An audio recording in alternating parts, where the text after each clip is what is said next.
while he's looking for it, I'll just tell you, when I was teaching geography field class at the geography department at Berkeley, I took my students up to Roberts Redwoods Park. It's part of the East Bay Regional Park District. And I showed them these fairy rings around these stumps that are 30 feet in diameter. And I've never forgotten that one of my students, an undergraduate, stood there and cried. And I get emotional when I think about that too. You can't not when you see the size of those stumps. Yeah. Read it, Greg. There is one stump I mentioned in the book. It's 34 feet across in Humboldt County.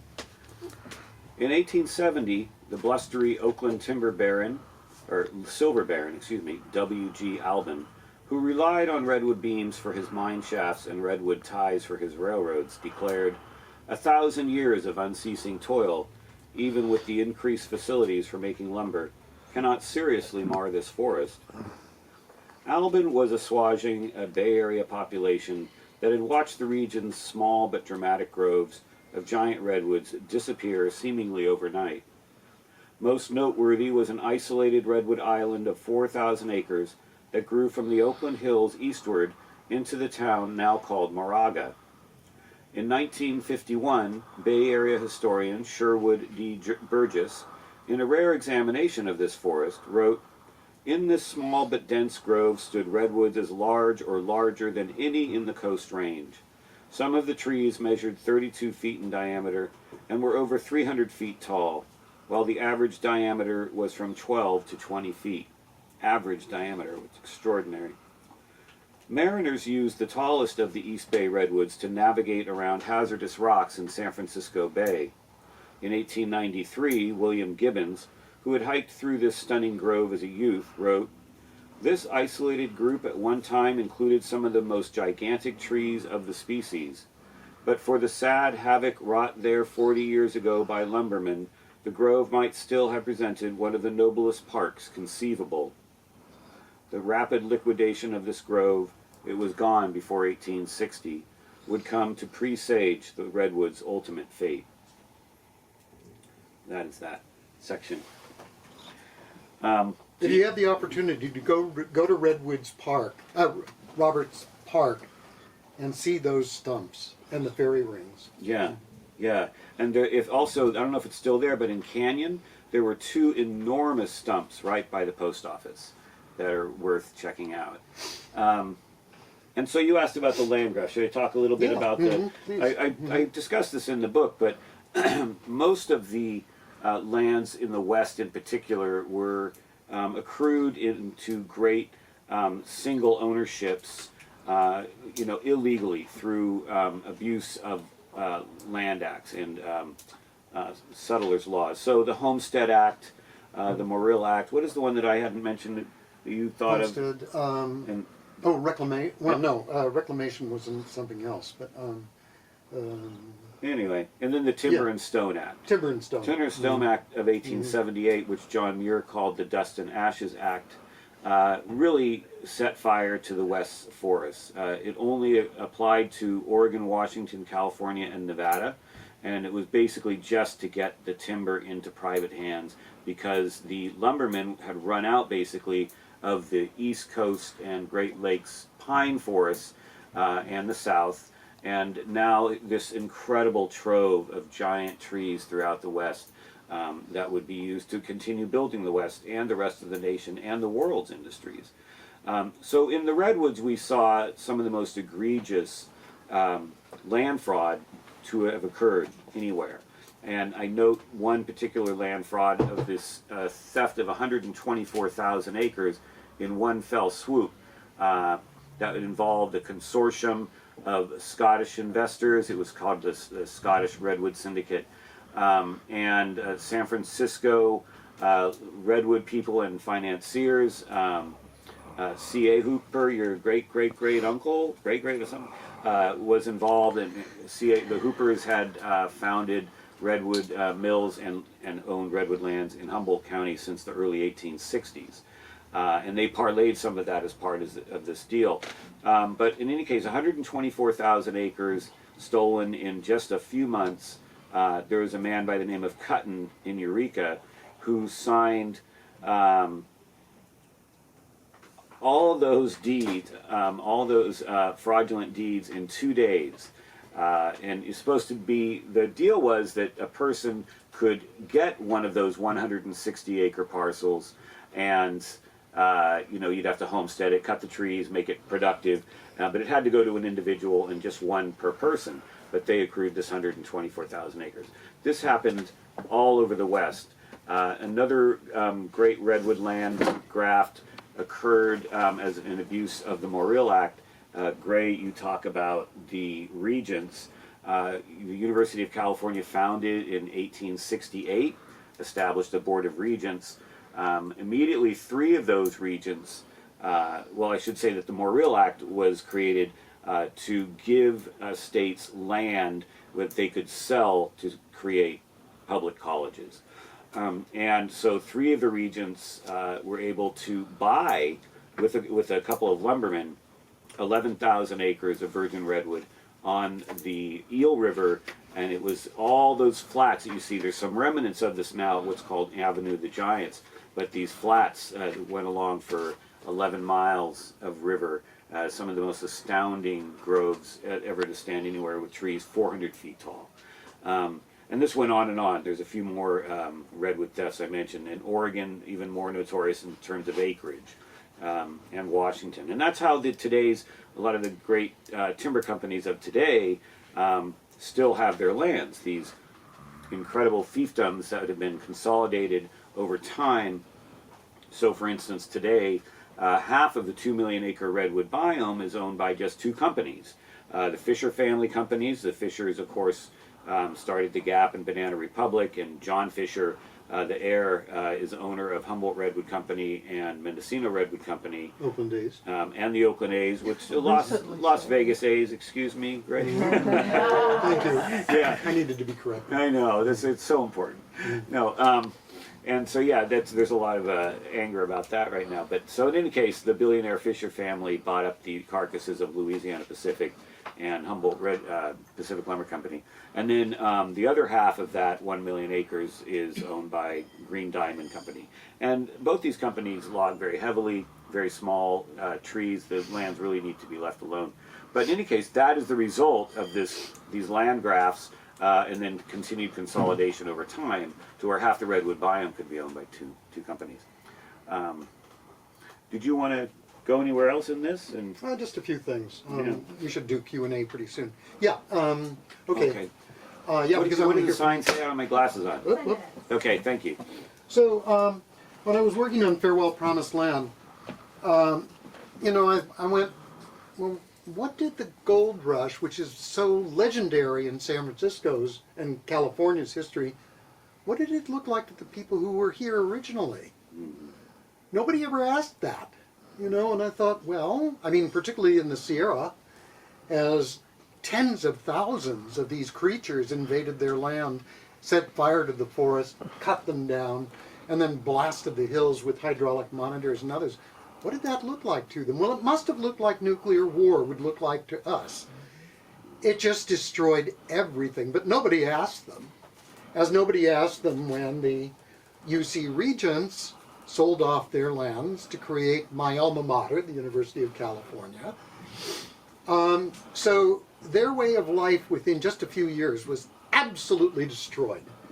Now, Greg has used the term biome for the redwood forest. When we go through Muir Woods or the Avenue of the Giants, we see those great trees, and we don't think what those hundreds of thousands of acres of primordial redwood forests would have harbored.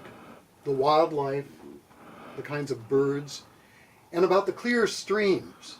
I wrote an essay one time on how Rome destroyed itself by deforesting the Apennines, so that its port, Ostia, is buried about 20 feet under silt, and the same with Rome itself is about 20 feet above the imperial level of the streets, and that's because of the deforestation. Well, much the same thing happened here, except much quicker, because, of course, you chop down the forests, and you send vast loads of sediment down the streams. You destroy the soil, the very soil that the trees have been spending millennia to build up.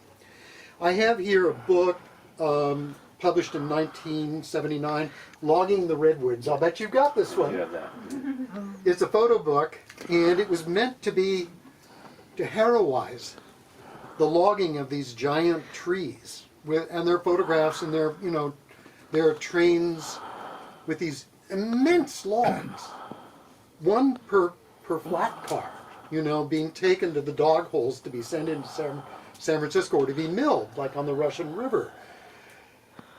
And I find this quite interesting because now it's an obscenity. You look at this and you think, my God, how did they do that? And why did they think this was a good thing? Except to build some very grand mansions in Pacific Heights. So the point is that, our attitudes fortunately have evolved over the years. So as I said a few days ago, we just can't countenance the idea of whaling, for example. And of so much else too, because increasingly, we see things like the whales, the otters, etc., as not resources, but as our colleagues, particularly as we learn more about animal intelligence, which there's been a lot of very interesting research on lately. So anyway, it was a remarkable, devastating change. Fortunately, redwoods do grow back in these sprouts that come up, and they grow very fast, but they're still not the same as the old growth trees, as any of you who've been in your woods know. So Greg, I just wanted to, one of the things that surprised me about your book, I knew that redwood timber had been sent throughout the Pacific, in particular for like railroad ties in Chile, and lots of stuff in Hawaii. But what your book reveals is the worldwide market for it. It went everywhere, and it gives you some idea of how much there was in these gigantic trees. And that one of the primary uses of it was wooden culverts, and the importance of wooden culverts. So why don't you talk about that? Yeah, thanks. And in fact, you made me think of it as that the mansions grew out of the industries that redwood allowed to grow up. So redwood, because it was a much different type of lumber than almost any wood in the world, in that it really resisted rot. It was resin-free and had a certain acidic qualities, and so it could be stitched together not only to hold water, but to hold petroleum, oil, crude oil, and cyanide leach solution, etc. So one of I discussed several uses of that miracle wood in the book, but the main one that you're talking about, the redwood stave pipe, transformed the West and much of the world, because in those days you couldn't make enough cast iron to transport water great distances, but with the redwood stave pipe, these large, just like it sounds, sometimes 16 feet in diameter, these pipes that are constructed out of specially milled redwood that had to be knot free, and clear heart redwood, which means the bottom parts of the giant trees in the best groves. And these pieces were 16 to 24 feet long. They were 3 to 5 inches wide and 3 inches thick, and they were notched on each end and fitted together and then banded, every foot or two depending on pressure. And they were used for everything, including the growth of cities, for water, for sewage outflow. LA was built on the redwood stave pipes. They were used for water tanks.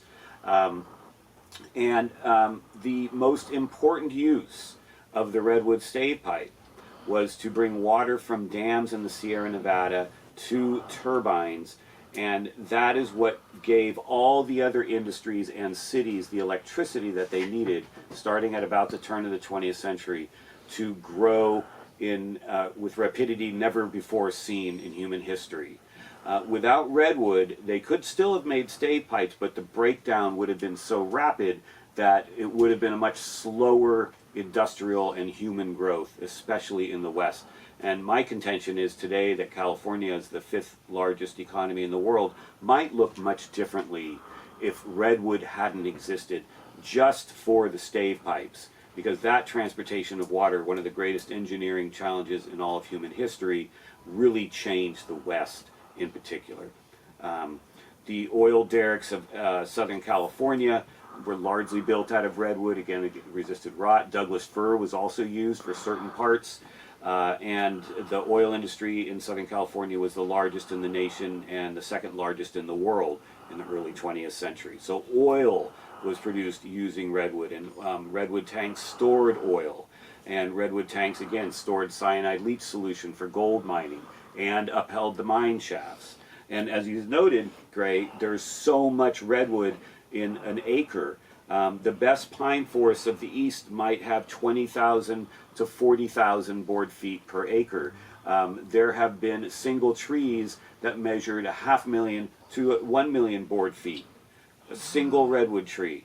The most extraordinary one was just over 1 million board feet, and it was cut down, and that's the stump I saw in Fieldbrook in Humboldt County at 34 feet across. So the volume, the quality of the wood, and its proximity to the most swiftly growing industrial and urban center in the world at the time, San Francisco, really spelled the redwood's doom for decades. And of course, San Francisco is largely built of redwood. I mean, you know, it's largely a wooden city. Right. One of the great ironies is that when I first came to Berkeley as an undergraduate in 1967, I fell in love with that town, and particularly with the redwood houses, the brown shingle houses up in the hills, many of them designed by Bernard Maybeck. And many of them were designed for the founders of the Sierra Club. And the irony is that here they are, and they still have these huge panels of this magnificent wood on the inside, if they haven't been sold and painted white, because nobody wants that brown stuff anymore. And unfortunately, a lot of old-growth redwood is being painted over. But I've always I've found that to be quite ironic, that these early conservationists were doing that. And there is one other connection, and we don't really have time to go into it. A lot of those people, those early conservationists, were heavily into eugenics.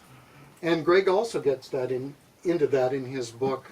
What is that connection with the early conservation movement and the would-be science of eugenics and how it relates to racism early on? But I don't think we have the time to deal with that. Are we moving on to questions? You have to buy his book. Yeah. Please do. All right, Molly. I